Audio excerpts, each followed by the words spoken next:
There are moments in life when you don't need a teacher, a book, or a lecture. All you need is one experience that's deep enough, real enough, and painful enough to make you realize you can't live the way you used to anymore. It's not always a dramatic transformation. Often, it's subtle. The way you look at people, the way you respond to careless words, how you sit with your loneliness, or how you care for yourself in silence. And what's most remarkable is this. The lessons don't come from grand events. They come from everyday life. Being forgotten once, a quiet goodbye from a friend, or a sleepless night asking yourself, am I truly living or just going through the motions? In today's video, Elderly Wisdom Stories will walk with you through 8 profound life lessons, drawn from the lived experiences of those who have crossed the midpoint of life. People like Emily, John, and Grace, they aren't experts, but each of them is living proof that when you truly understand something, you begin to live differently. And if you stay until the end, you might discover something essential. Perhaps you, too, are already on that same journey. A journey of living truthfully, living deeply, and living without regrets. So don't look away. This journey might just change the way you see your life. Emily used to believe that kindness and willingness were enough to maintain a relationship. She would chase after appointments, RSVP to invitations, and show up for people who always claimed to be too busy, yet somehow kept her waiting on the sidelines. It wasn't until one autumn afternoon, after sitting alone at a cafe for 2 hours waiting for a friend who never showed up, that Emily quietly admitted a hard truth to herself. No one is ever truly too busy. You're simply not on their priority list. That disappointment didn't make her angry, but it did make her clear-eyed. From that day forward, Emily changed how she spent her time. She no longer rushed to return every call. She no longer tried to hold on to people who only appeared when they needed something. Instead, she began to prioritize those who also made her a priority. She gave her time to those who valued her presence, whether it was for a short walk, a caring phone call, or a quiet cup of tea on a still afternoon, because in the end, time isn't something we have in abundance. It's a precious gift, meant only for those who truly deserve it. And Emily finally understood, presence is never an obligation. It's a choice, an expression of care, and above all, a reflection of the respect we have for ourselves. After learning the lesson of priorities, Emily gradually came to another profound realization. Not every emotion needs to be shared. John's story is a clear illustration of this. He used to be someone who opened up easily. Every sorrow, every disappointment, every stumble was laid bare in hopes of finding empathy. But over time, he discovered a harsh truth. When you're vulnerable, not everyone listens to help. Some listen out of curiosity, others to gossip, to silently compare, or to judge. It was from moments like these that John began to change. He learned how to heal without an audience. Without advice or consolation, he started keeping a journal, walking alone in the park, and meditating each early morning. Slowly, he learned to become his own friend. "Only I understand me," he once said. "And I've learned to cherish silence, because in it, I get to be myself without being judged." In a noisy world, holding a part of your emotions for yourself is not just a wise choice. It is a form of inner strength. After learning to cherish silence as a form of healing, one often encounters another challenge: quiet but persistent internal procrastination. Grace, 70 years old, a kind-hearted woman, had many plans for herself after retirement, from learning to paint, exercising, to adopting a healthier diet. But year after year, those goals remained things she kept saying she'd start tomorrow. She often told herself, "I've worked my whole life. I just want to rest a little now." And that little stretched into years. Then came a routine checkup where her doctor gently but firmly told her she showed early signs of diabetes. That single sentence felt like a wake-up call. You don't need to do a lot, but you need to start today. Grace went home, stood in front of the mirror, and quietly realized if she didn't begin to change, she would be the one closing her path forward. From that day on, Grace began to change, little by little. She started waking up earlier, walking around her neighborhood every morning, learning to cook healthier meals, and most importantly, she stopped blaming her circumstances. It's not that I don't have time. It's that I haven't had the discipline, she shared. Small acts like choosing water over soda or committing to a 15-minute walk each day slowly became quiet victories of her own. Through Grace's story, we see that the mind can be our most formidable enemy, but also our most powerful ally if trained with care. And discipline, in the end, is not a punishment. It is a gift we give ourselves to live better every single day. After Grace discovered the power of discipline and taking charge of her transformation, a deeper question began to surface, one that many eventually asked themselves. Am I living true to my values? Lucas, a man in his late 60s, had always been someone who strived to keep the peace. He would yield, compromise, and often sacrifice his own needs to please others. Whether it was at family gatherings or among friends, he was the one who smoothed over conflicts, who said yes, even when he wanted to say no. But the more he gave without boundaries, the more he felt diminished. His words were increasingly ignored, his presence taken for granted, and at times even exploited. Until one day, after a brief conversation in which someone carelessly dismissed him, Lucas quietly asked himself, if I don't value myself, who will? From that moment, he began to make quiet shifts. No confrontations, no blame, just subtle decisions to step back from relationships that made him feel small. He stopped over-explaining, stopped trying to fix what no longer served him, and most importantly, he learned to stay present with himself, in stillness and with dignity. I don't hate anyone, he said. I just choose not to be hurt anymore. And then something remarkable happened.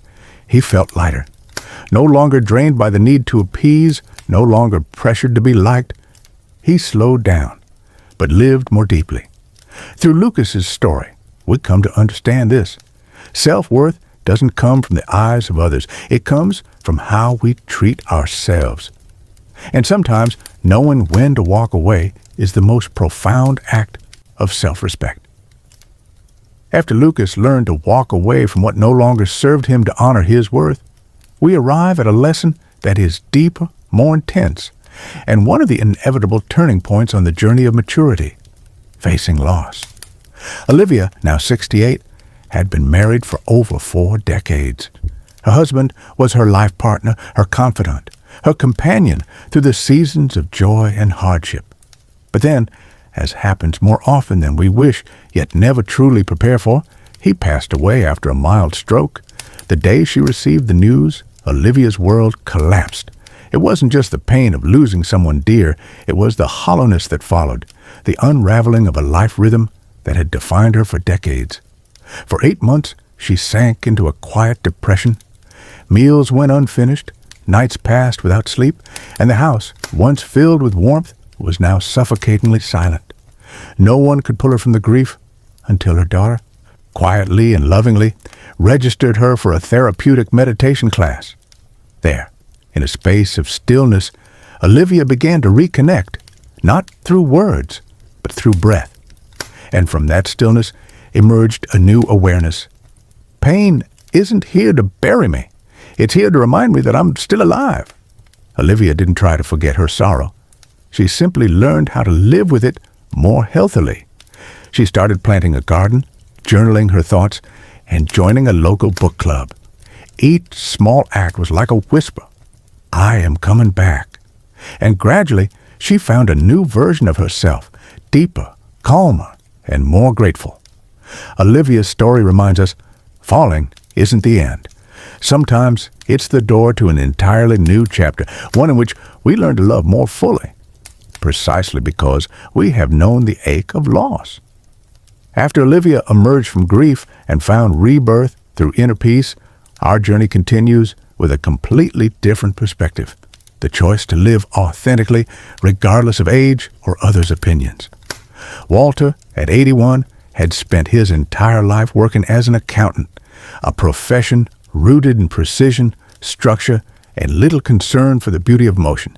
And yet, in the twilight of his life, He found himself longing for something that seemed utterly irrational, learning to paint with oil. He had never studied art, never held a brush, and his hands trembled from joint degeneration, but Walter still signed up for a painting class. When friends heard about it, most reacted with awkward chuckles or sympathetic headshakes. At your age? Really? But Walter neither got angry nor defended himself. He simply said, calmly and firmly, I don't live to be accepted. I live to be honest with myself. On his first day, he painted an uneven forest scene. It was far from perfect, but the look in his eyes as he admired that piece mirrored the joy of a child achieving a long-held dream. And he kept going, week after week, not to become a great artist, but to feel alive in a way his heart had quietly yearned for. Walter's lesson is both simple and profound. When someone tells you you can't, what they really mean is they can't, not you. Each of us has the right to choose our path, and no one else gets to define the limits of what we believe in.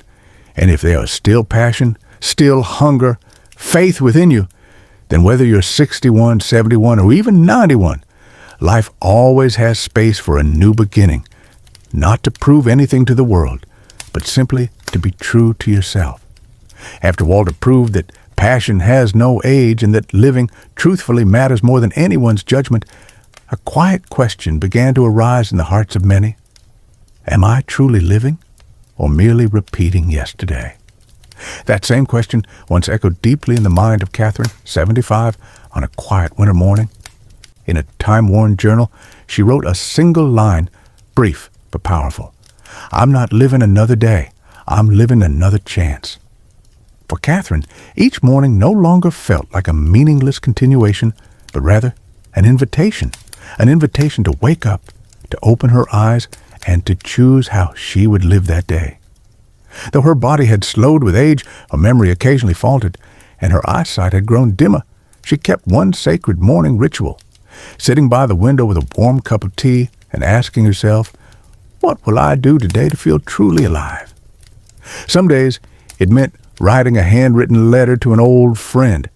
On other days, she tried a recipe she had never cooked. Sometimes it was simply calling her grandson studying far from home. What set Catherine apart was not the grandeur of her actions, but the clarity with which she understood that each day is a precious fragment of a greater story, and that she had the right to choose how to use it. None of us can control the length of our lives, but we all have the power to shape the depth of each day we live. And ever since she wrote that journal entry, each morning has no longer felt like a repetition, but a new beginning, a chance to live, to love, to continue writing her story, brief perhaps, but authentic and whole. Once we've understood, like Catherine did, that each day is an opportunity to live fully, many who have passed the midpoint of life begin to face a quiet but equally challenging journey, the journey of letting go. Not letting go out of disappointment, but letting go to move forward with lightness, with peace, and with freedom. Margaret, a former literature teacher, had spent much of her life preserving relationships, sometimes at the cost of her peace of mind. But in a memoir she penned at 77, one particular sentence made readers pause and reflect. There are friendships you must learn to release, not because those people are bad, but because you no longer belong to the version of yourself who needed them. Time moves on. People change, and some relationships, no matter how close they once were, no longer fit the person we've grown to become. Margaret had clung to a friendship that spanned over 30 years, despite feeling hurt each time they met. Until one day, she realized any bond that requires you to shrink yourself to fit is no longer friendship, but quiet suffocation.